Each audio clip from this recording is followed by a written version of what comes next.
Hi everyone, my name is Myra Asif. I am the founder and the director of Aaraam Research and Learning Studio.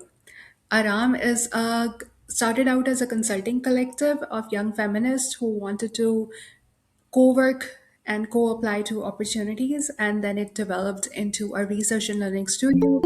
We provide a lot of different services to organizations, from providing feminist participatory research support to providing training courses on intersectional prevention of sexual exploitation and harassment, to building and doing sense making courses for inclusive organizations. We also try to provide accessible knowledge to a lot of other young social justice practitioners out there, because as young social justice practitioners we have felt left out in many spaces, and we're trying to create a space where people like us are welcomed and accepted, and be a little bit bold about whatever we want to do. So thank you so much, Lamia, for being here today for this webinar. I would love it if you can introduce yourself briefly. I think it's always better for the introduction to come from the person themselves. They know themselves better and they know what they want to put out in the world about themselves. Thank you so much. I really appreciate being amongst you today. Looking forward to what the conversation will bring. So my name is Lamiaa El Wafi. I'm a Moroccan researcher. I'm doing my PhD. It's my last year. I work mainly on traditional conflicts management systems, and more specifically on the role of women in grassroots organizations and conflicts management in South Sudan. The idea that started with my research is that growing up in Morocco, I've always been surrounded by strong women who really made a strong impression on me. So when I started my research, the first thing that mattered to me is carrying that voice in my work. And my research across South Sudan and some regions of Ethiopia really made that possible. Other than that, I'm really happy to be here and willing to answer any questions you might have. Thank you so much. I think that sounds very beautiful. And for us as well at Aaraam, one of the things that we really look out for are mentors, other strong women who have led the path for us. And I feel like I completely relate to how big of a presence that can be in one's life. Before we jump into question, I would love to know a little bit more. I think the audience would love to know your experiences with doing gender research in conflict zones. You've worked in South Sudan, you've worked in Ethiopia. What is it that you actually were researching, and how was your experience, and what would you like to share about it? So the experience actually started as part of the fieldwork for my thesis. The idea at first was to go into research and inter-community peace building. As I was doing my readings, I got really interested in as I said, the role that women play in South Sudan, especially in Western Equatoria, where I saw firsthand that a lot of those experiences can offer us really beneficial lessons about how to handle peace building and governance in general. So it started as a desk idea, but then as I actually went to the field, and it started in Ethiopia in Addis. I joined the International Institute of Peace and Security Studies, and that's where I saw that it's actually possible to have broader research interests that would still fit within my thesis, but that are mainly focused on gender and in conflict zones. So the journey started from Ethiopia, and what I was mainly interested in Ethiopia is to see where do women stand in the traditional systems. As you know, in many African countries, our state systems exist along ways, our traditional systems and our customary systems. And I was really interested to see what is the place that which place women occupy within those systems, and what remnants of that get translated into our institutions. So that was the ground that was set in Ethiopia. Then I had the opportunity to go to Gambela. It's right by the borders of South Sudan, and that's where my research took more of a shape. And instead of just focusing on the institutions, I started focusing on conflict, and especially on the dynamic within armed groups, and how conflict itself transforms our understanding of gender norms and the spaces masculinity and femininity occupy within it, and how that made the distinction. Gender no longer became just one thing that we add to check off our intersectionality list, it actually became an analytical tool, and I saw it firsthand. So in Gambela in South Sudan, in Gambela in Ethiopia, and then in South Sudan in Juba separately, the research transformed from being, oh, just what is the place that gender occupies within our everyday practices and our institutions, to how gender can be actually an intensifying factor for a lot of those conflicts. So that's mostly it. I think that sounds absolutely the path that one usually ends up taking whenever you actually go and talk to the people. You do see how gender intersects different ways of living and different realities, and especially in conflict settings, gender can itself be a personal and private conflict that's ongoing in the entire time, side by side. Another conflict that might be more public and political. I think one of the questions that really came up for us was that when we are starting out to do work with vulnerable populations in general, but then when they're vulnerable in a conflict setting, there's a double jeopardy to it all. How do we ensure that we don't re-traumatize those participants? What are the safeguarding mechanisms to make sure that people that we're talking to are safe, they don't feel threatened in any way by the questions emotionally, or there's also always the risk of actual threats coming to them. So how anything that you can share with the participants on that? I think I would like to start you with a story in Ethiopia, in Adama. I was interviewing a woman, and she stopped mid-sentence, and she said, "Oh, I know already that my story will need to be repackaged so it can actually fit in your paper." And in that moment, it hit me that, okay, we talk about risks, we talk about not re-traumatizing our interviewees, but it's very also important to assume that the person we're interviewing, the person who we're conducting the research with, has their own positionality, has their own agency, and can tell us when things get uncomfortable and we have to listen. So I think the first thing is listening and respecting those boundaries, and understanding that violence and threats are not only things that come from the external experience of the researcher. It's actually also embedded in the practices of research itself, and how we try to make things legible and packageable. That is also a violence that is experienced by the person that we are conducting the research with. So and I saw it with my interviews. I saw that the woman I spoke with saw that research ethics are not exactly just about what we ask, but also like how the entire story appears. To answer your question, I think that we cannot actually practice. We should avoid practicing extractive one-size-all-fit like interviews and research methods. That really helps. The first thing is understanding also that when you conduct research in conflict settings, it is impossible to reduce harm completely. So it's not about it's eliminate harm completely. So it's not about eliminating the harm. It's just about reducing it and treating the silence of the people we are interviewing also as data. So to go back to the practices that helped me is layered consent. So multiple consent entries, consent at the first, when just starting the interview or starting the focus group or whatever it is research method that we are using on the field. But also consent at topic shifts and before follow-ups. That is very important. That presents the person with the idea that they can withdraw their consent whenever, and when the situation gets uncomfortable for them or brings in something that they don't necessarily want to remember emotionally, but also practically, as you said, for harm reduction, they can tell us that they withdraw their consent. But also, I think a lot of our ethic clearances and ethic protocols depend on signatures and one-time signatures, and it's important to understand that in the field it might not be the same thing. So I think it's better to move to ongoing negotiation with the person you are working with, and genuinely not using that extractive mentality of, oh, I'm the researcher, this is just someone who's giving me the data.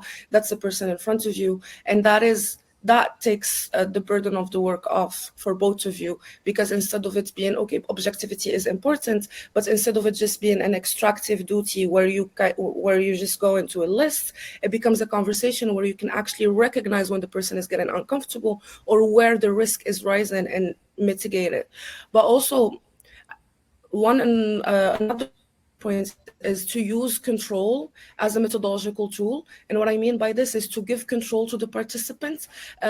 So the participants, if possible, should be able to tell you where, the location, the time, and who's present, of course, for your own safety as well. And also should have the right to pause and pause the interview whenever possible.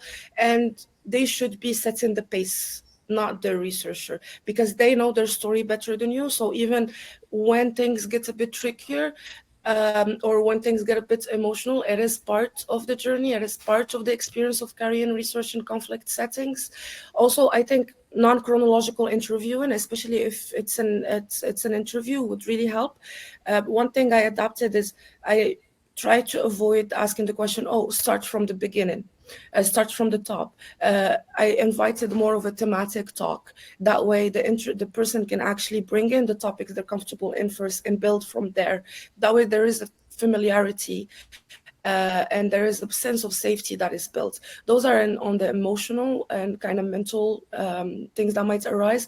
When we're talking about a harm, physical harm that might happen, then we need to actually be very aware of the protocols and of the region we are conducting the research in. So privacy, if it's possible or not. Sometimes privacy would actually invite suspicion from other people, so sometimes it's best avoided, and that would actually put the participants at more ease. There was a moment in my work where I was interviewing a participant, and I could see that they were comfortable, but from my side, I knew that the line of beneficial subjectivity, if I might, was already crossed. So I took the decision to tell them, okay, we can continue the conversation, but this will not be used for my research, because I saw from my side that there might have been a little personal involvement more than it should have been. So also it's not only from the side of the participants, it's also from the side of the researcher that those things should be ensured. And I think to avoid distress, there should never be a push through for completeness. As in, if you are not satisfied about an answer, generally it's better to avoid that push through, that digging into topics that don't really benefit the research or the participant, and not asking questions that don't really relate to the topic just because we want to know, and respecting the privacy of the person and the really lived experience that they went through. And also, I think something that is important is understanding that being seen with the participants can be dangerous for them. Understanding that other settings, or maybe we're just talking about with other researchers who are present on the field, can also bring exposure to our participants. So we should also protect their privacy in that sense.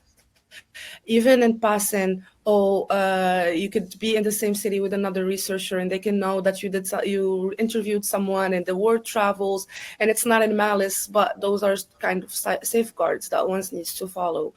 And also, I feel like the most important guideline for me personally is that even if a detail really strengthens the analysis, but it puts the participants at risk, then it's not usable. Those sort of hard lines are very important to put for yourself first as a researcher, even if your ethic practices do not say it specifically, and actually bring back the human experience into it. It's not where the research is very layered, it's very human, and we're dealing with real stories and with real people, so there needs to be a part of emotional intelligence involved as well.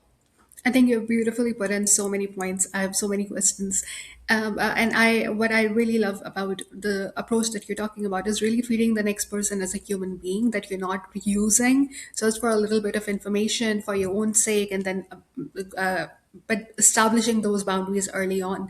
I would love to know. When you do go into the field, while I have questions that will take us to the start, I would love to pick up from this point of how do you manage expectations of the people that you are interviewing? Because when you're talking to them, you mentioned that it got a little bit personal and you had to step back. Those professional boundaries, establishing them, especially with people who are very vulnerable and they need other people's support, how do you navigate such a situation? I think Honesty is the best approach. Whenever I approach someone for collaboration for my research or to participate in an interview, I made it very clear what research is and isn't, and what my job as a researcher is and isn't. Of course, where possible and when possible, I personally did work with grassroots organizations that did offer help, and for people who were willing to make themselves identifiable, we would give them the phone numbers, the links, and everything to access that help. But it was very important to state it from the start. The job of a researcher and the job of an activist might meet in some places, but they're very different, and the end goal is very different. I think something that personally helped me is to I said from the start, this is going to be part of my research. I don't know how my research is going to evolve in 6 months, so I can't promise you what part of the research this will be. What I can promise is that I will do my best to be honest and to share the words of the participant that trusted me with their words in the most honest way. But I also said that, okay, I stated what my limits are. I stated from the first that I would not be able to offer any relocalization for people who were in the refugee camps that I spoke with who wanted to go to another camp. I stated from the first that those things are not in my expertise, and I wish I could, but we all have limits. But also, I think personally, before leaving to the field, it was very important to settle myself and understand that research and advocacy are one thing, but service providing and social work are another thing, and to not overstep, because that overstepping might actually damage the work of other people who are on the field, who are doing humanitarian work, and who are service providers, and who are doing social work. So whenever I felt in those moments that, oh, maybe I get that ache, that I see someone who is let down by that, I try to reach out to the people who know and the people whose work is to help, and see how that can happen, but without promising the participants anything, without putting them at risk as well. So it would go as a conversation about like, oh, I saw during my observation work that this water point was not working anymore. And I know from my work that now these people need to travel way further to get their water. So are you doing anything about this? It's just a question that would, in a very selfish way, give me the reassurance that maybe that point was risen, but without actually promising the participants anything. We cannot guarantee objectivity, and as Haraway always says, objectivity is impossible in conflict settings. However, there is a part of it, there is a human that we need to recognize. Managing expectations also, I feel like explaining to the participants, again, just explaining to the participants what everything means. If we go into the field work with the hierarchy established, as in, oh, we're researchers, and how would we be able to explain that to the participant? The participant is a human who understands and who went through their own personal experiences. So just setting the thing up front and being honest. Yes, that might raise the very real possibility that the participants would refuse the interview after knowing that, and it is fully within their right. It's something to expect. I think I really love that you brought it up that they might refuse the interview once you bring it up. And I think that's where it shows the consent. Sometimes Yes. you really, really have to value the fact that they have to consent fully, knowing that you will not be able to give them what they are looking for beyond just information. So that ethics is very important. I think I would love to know a little bit more about access and relationship building because we are talking about hierarchy. There are power dynamics when you access someone, when you meet them for the first time, and the way you begin to know them. So I would love to know, how do you form those initial access points? How do you find the participants? And how do you ensure that those methods of access are also ethical and they don't create that power dynamic you're trying to avoid? I think the starting point is to understand that ethics and intersectionality in gender and social research are two sides of the same coin. Intersectionality is, and it's the ethics of differentiated risk, in the sense that when you are drafting your methods or your methodological kit or your interview question, or just trying to get into the access in the field, just keep in mind that intersectionality is the best ethical rule of practice, because it traces the risk that your participants might face depending on their standing, but also how you can actually better shape your research to understand that ethical practices are guidelines given to us as researchers. However, the way they fit within our research highly depends on our participants and where they stand. Personally, how I build in the relationships, I started with 1 month of extensive observation work where I didn't really reach out to anyone. I was just trying to get my holdings, understand the culture I'm in a bit more, understand the cultural cues, understand the parts that did not necessarily make it to my manuscript, but that experience in was really important in order to immerse myself and to also put myself in a situation where my own positionality did not clash with my research objectives. So spend the first month just observing, and then by being in the environment, that is the best thing you can do, because that builds actual trust and actual closeness and proximity with the participants instead of forcing it. Having a bit of time helped, but in case time is not something that is available to the researcher, I feel like now with the online tools we have, there are spaces where you could meet people and talk to people and build relationship and build links without necessarily having to be in place. However, I would still maintain that even if we don't have the necessary time to be doing the observation for the observation work in the field, it's important to do it with what's available. So if you're not able to go somewhere, maybe listen to the music, go try out the food, do things that would, these are small things, but they would offer you something to talk with your participants, starting the conversation at a common place, recognizing, okay, we come from very different backgrounds. However, here we are talking about maybe our favorite dishes. And that really offers that point of proximity. So starting slow and understanding that, again, going back to extractive neutrality is not a good thing. Over sharing and over bonding with their participants is also not a good thing. So finding that line between what's appropriate and what's professional and ethical, but also what's human and what would actually make the person in front of you feel at ease and feel like you're not trying to just put the whole elements of their identity in one box and one quote, and that's just going to be their contribution to your research. Absolutely, absolutely.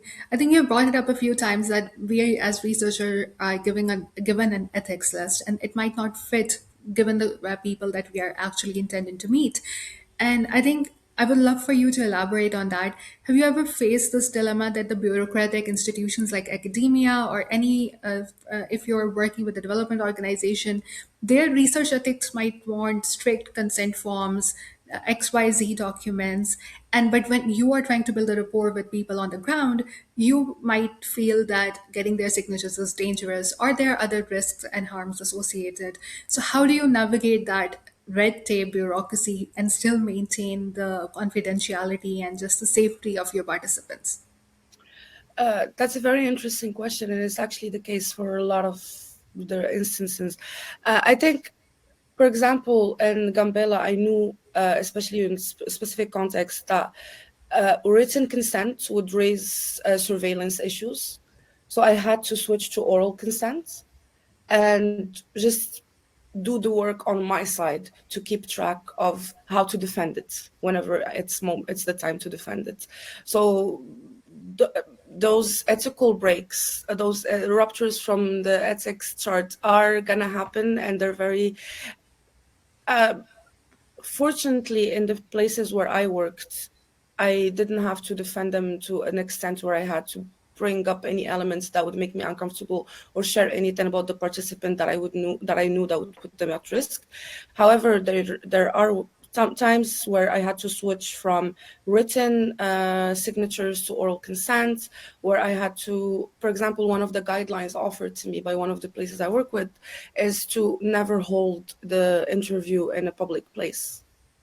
Uh, but in the camps, the question of privacy is not even a thing. I'm not going to go there and be, I need a private room to carry my interviews, and you get what you get and you're happy with it.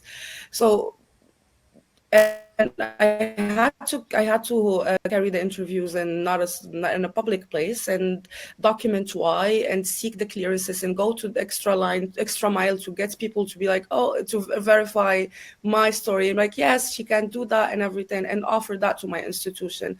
It's important to understand that ethical, like departures from the ethical charts happen, but they're not going to be easy for the researcher. They're going to be more work. And that work will ensure two things: that first of all, your participant is safe, but also that personally, you know, that the data you're getting is not being affected by anything else, or minimizing the effects of other things that are external. Also recording, I feel like recording was a big thing. During a mission to Juba, we were actually required to record all of our interactions.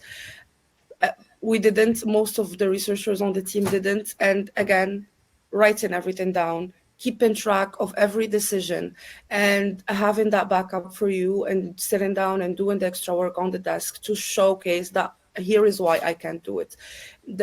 Our ethical charts are not meant to restrain us as researchers. They're meant to protect us and protect the participants. So if we are still within the lines of ethics, and we're still doing what's best for the research and for the participant, then it's just a matter of having to explain yourself to whoever is responsible for the clearance. I think that makes absolute sense. I think anyone who wants to work with vulnerable populations in conflict zones or otherwise needs to be prepared that you're going to have to spend time. You're going to have to go the extra mile. It's not an easy effort. Before I ask other questions, we're halfway through the time. So, does anybody have in the audience wants to pose a question? I'd be happy to leave some time for you guys instead of just taking up everything. You can pose a question directly by unmuting yourself, or you can leave a question in the chat.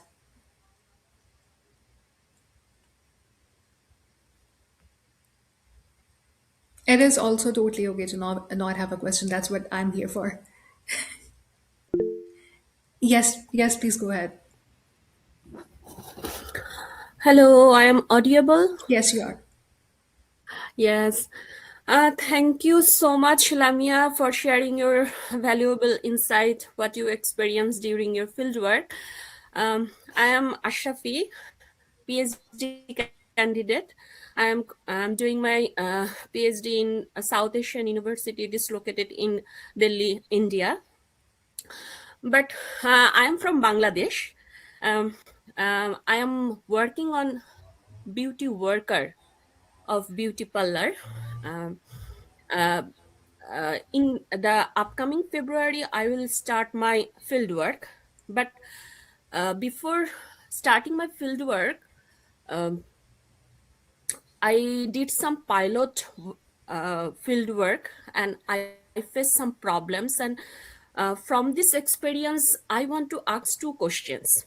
First of all, um, definitely in a conflict zone, um, to conduct a research is a very toughest job, I, in my opinion. But there are some issues where that would be a female dominating area. Suppose parlor is a female dominating area, but sometimes it's a very hard to access there, in my opinion. And uh, um, for example, I will work beauty parlor or the notion of beauty from the perspective, from labor perspective. And that's why I interviewed some owner of the parlor, and I noticed the owner of the parlor, they are not interested to access to their parlor.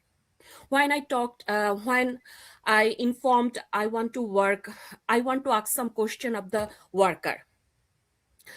My question is, if I to access the parlor, um, mm, if I give some, um, if I hide some information to access the parlor, it would be conflicting with the ethics. It's my one question. Number two, um, I, in my opinion, in a research, and the researcher positionality and his or her language are very crucial to align with the participant. If I inform the participant I want to work how the notion of beauty navigate with your experience, I think it's not an easy language for a participant, especially as a participant of third world country like Bangladesh, because a parlor worker, many parlor worker, she is expert in beauty worker, but she doesn't know what is the notion of beauty. So in this respect, what would be my language? And I'm really I'm really struggling with the language and my positionality, because when I tell them the notion of beauty, we basically followed from the Western notion. Yeah. How you will align with the notion of from my country, but from my perspective, my language are not familiar Yeah. with the participant. So in this sense, what will I do? Yeah, Lamia, it's all for you. Thank you for the. It's very interesting and very insightful as well, because it offers us the possibility to talk about who do you tell your research to, and are you obligated to disclose everything about your research to the gatekeepers, because that's what I like to call them. You are, yes, ethically, you have to tell your participant, the person you are getting and sitting down with, and that person needs to know. However, you are allowed to not, it's not lying, you just can refuse to actually say. Before I went to my fieldwork, we had many professors in my university who told us about their experience, and it was like, we cannot tell everyone what we work on. It's not safe. It's not safe, especially when we work on situations that might be risky, because in the case of that salon owner, that is not a representation that they see, and they're seeing risk of exposure, risk of stories not traveling, risk of maybe, because also the possibility that maybe you're not honest about that, you just want to work on beauty, and maybe you are someone there trying to harm their business. So that is also important. It's not always when I said gatekeeper, is not always is not always in malice. So ethically, there are ways. You don't bend the rules, you just understand that you do make the decision about who to share your research with. So you can just admit that you are doing research about that specific topic, and you would be full within your rights. What you cannot do, for example, is lie about doing research altogether. That is the line. But however, how to deal with it in the specific case, I'm not really familiar with the context. However, for the language, here is the question of positionality. See, the idea of, especially our understanding of the notion of beauty, for example, to go back to your main concern, instead of starting from that point, one thing that would be helpful is to break down the question. What are the instances, for example, one question would be, what are the instances in your own childhood that you felt that your beauty was something that was focused on, and how? That brings the participants back to something that they know, their own experience, and then building from those questions. Asking the question directly would pose the issue of language. Our own languages matter, and that's why even if we have an academic language in our topic, it's important to say it in our own words, say it in our own language, and understand it in our own way of understanding and seeing the world. So the moment that question becomes manageable and clear for you, that is the moment it becomes clear for your participants. If you can offer an answer to that question in your own word, in the language that you grew up with, in the language that you understand, that will actually be half the work in formulating the question to be asked to the person. I hope that was an answer, guys. Yeah, thank you so much. That was actually very insightful, and I think the question was very, very helpful even for me. It was something that I had not thought of before. How do you disclose to the gatekeepers or not? Another question from the audience in the chat is that have you ever worked with translators, and what's the politics of working through translators in these particular conflict zones? How do you ensure that the information is not tampered within the process? Like what you are communicating is what they are actually communicating forward, because if you especially don't know the language. With translation, it's tricky because, of course, there is the possibility of having someone with you on the field a field assistant to translate. But it's also, that's why I said it's important to do the observation work, because a lot of our cultural cues, a lot of the things that we mean get lost in translation. So it's important to be able to read the room, even if you have someone with you to do the translation, or you're using a software for translation, whatever is available to you. Also, just learning some basics of the language, not all, but like at least the things that you can pick up on when the person is speaking, and the things that you can determine the tone with, the things you can determine, okay, is the person pausing because they're collecting their thoughts, or is this the person pausing because they're in distress? uh, we tend to believe, because again of our own personality, that those things are universal, but they're not. So spending that extra time to, if language is not going to be our main way to communicate, then we have to fill the gaps with the other ways to communicate and being present in the room. Translation work does raise a lot of concerns, especially ethical concerns, when it comes to how to translate, what word is. That is why it is important to know what the participant meant. Ask the next question. If you have a doubt, like, oh, can you, if you have a translator, ask them, can you ask them again, how did they mean that? I picked up on this, how is that meant? And then the work that comes after on the desk is a work of recollection, sitting with those thoughts and those things that we saw with our own eyes or we heard with our own ears, and then doing the translation work with the most honesty possible, but also without trying to go to a translation that better fits our arguments. Try to just be honest to, and be as honest as you can to what you heard and what you experienced. That's again very beautifully put. And I think that takes you back to your previous point on you really do have to spend time and put in the care. It's not something you can do, it's not fast. It has to be done with care. So there's another interesting question in the chat. It is, how do you manage when the participant's perception of abuse is different than what your perception of abuse is? For example, verbal abuse is just a norm. Participants don't think that is happening to them is abuse, but when you are listening to it, you can tell that they are being abused. So how do you manage these differences and translation and these barriers and understanding? I guess this question is more of translation in the sense of interpretation and definitions. And yeah, I think it's a pretty difficult question. So it's always. But it's a very interesting question, because it takes us back to, again, also when we set the expectations from the participants. Okay, we can manage the expectations for the participants, but we also should manage the expectations from ourselves as well. And when we go to a different field, we do go with the set of norms and things that we see as obvious. So in one setting, verbal abuse might be seen as normal, but in our own reality, it's not. So during the interview, it's important, again, to go back to the point. Research and advocacy are two different things. It is not our job to change the perception of the participants. We do not want to change the field. That's the thing.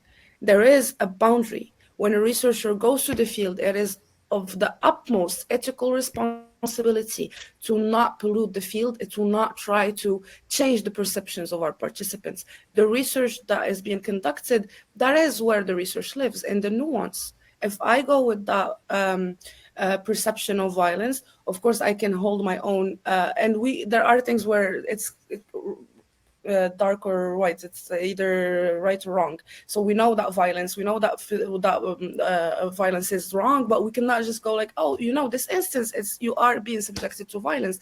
That is not the work of researcher. What we can do is try to get the participant to talk and then analyze it and put it as part of our research. It's an interesting insight that it should not be omitted. It should not be changed. It is an interesting insight that some women and some individuals, regardless of their gender, do not see some forms of violence as violence. That would provide more analytical insight. Just wiping out that nuance would actually just leave us with a very bland research. Advocacy work is important, but there is a time and place. When asking questions about this, we have to fight against those things. It's very hard to not try to intervene, but it is the ethical concern that must be navigated. I think that's very beautifully put. And so we at Aram and some of the people I work with, we do feminist participatory action research, and a lot of the time the work we are doing is scholar activist work, where we are simultaneously a researcher and an activist. And to navigate that boundary, they have disclosed something to us. Do we advocate, and when do we advocate, or do we not? I think I had this question, I wanted to pose it as well. One of reciprocity. You're going to someone, they're giving you their whole life story. In some research ethics, it's believed that there is something you have to give back. Feminist participatory action research thinks that the way to give back is advocacy, to empower them in one way or the other, to provide them with some capacity or anything that can be seen that we're we're reciprocal to the energy you have put into us. How do you handle reciprocity? Especially, you might not be able to send them back your research so they can see and read all about it. Uh, how do you navigate that? Before answering your question, I would like to comment, and it's I feel like the hardest thing to navigate is that line, as you said, between advocacy and activism and research, and the notion of empowerment, especially. Who does the empowering? And personally, I do think that this question raises a lot of conflicting opinions, because there are some people who see the work of being empowered as hierarchical work that puts one person above the other. I am able to empower you, thus I possess the power, so I'm giving you some. Uh, I feel like that is where, again, if we want to intervene, it should be with the intention of, okay, this is my research, this is the data that is going to be used for the research, and this is where the intervention, the reciprocity happen. And my side, I saw it more as, uh, because I was only doing research for the thesis for the most of the field work, the way I handled it was, we would have the interview, and then after the interview, if time permits, we would have a conversation about how they feel, about how I feel about the answer, what they taught me. If I could stay in contact with some of my participants, if security context allows it, I would. But also in the small ways of seeing, oh, again, this is different for a lot of institutions, so it depends on the ethical clearances of your institutions, and my institution was possible. But just knowing that the person is giving you not only their story, but their time. In a complex setting, a precarious setting, a vulnerable situation, they're giving you their time, and time is very valuable. So you have to make that time worth it. If the person is driving from somewhere to come meet you, then the responsibility is to maybe cover that transportation fare. But again, that is something that should be discussed with your institution and with whatever ethical clearances that you have. So for me, I had the ethical clearances to maybe see where I can do some of those things. But I feel like the most important thing you can offer to someone is genuinely listening and genuinely understanding, and understanding that whatever they're sharing with you is not a piece of data that will live in a manuscript. It's a lived experience, and that it's a responsibility to hear that story and to be there and truly listen and truly understand that no matter what our beliefs are, the personal experience of the participants in front of us is widely different. And even if there are some points of similarity, one should not project. So I feel like just having that time as a time just for you and your participant to actually delve into the topic offers more than just the interview. I think that's beautifully put. Someone once told me the same thing, that Myra, don't complicate reciprocity. Humility is and treating people with value and respect and genuinely giving them your attention is often also a very valuable reciprocity. Reciprocity cannot always be measured in money or giving people stipend or giving people your research back. There are various ways to show up for people in that moment that is also reciprocal. I guess I would love to wrap up the call with one last question. Whatever work you're doing is very hard, it's very heavy. How do you hold yourself while you're doing this work? How do you protect your mental health? How do you navigate your own emotions? And what are your ways to just feel okay while you're doing some really, really difficult work? I think that's like the 100 bucks question. That's where the that I feel like that's even harder than the thesis itself. I feel like at first, especially after coming back from my field research and coming back to Morocco, it was very hard to find my place again after everything. And it was also very hard to find my place within research and academia in general because of the things that I see and the things that I've heard, but also because of personal experiences that I faced. Something that is important is to rely on your support systems. We spend so much time working on social issues, working on such things because we do believe in the importance of community. So the first thing that should be done in these cases, in my case, of course, I'm not generalizing, is to rely on that community that we're building, the support system, and to also understand that research work is complicated.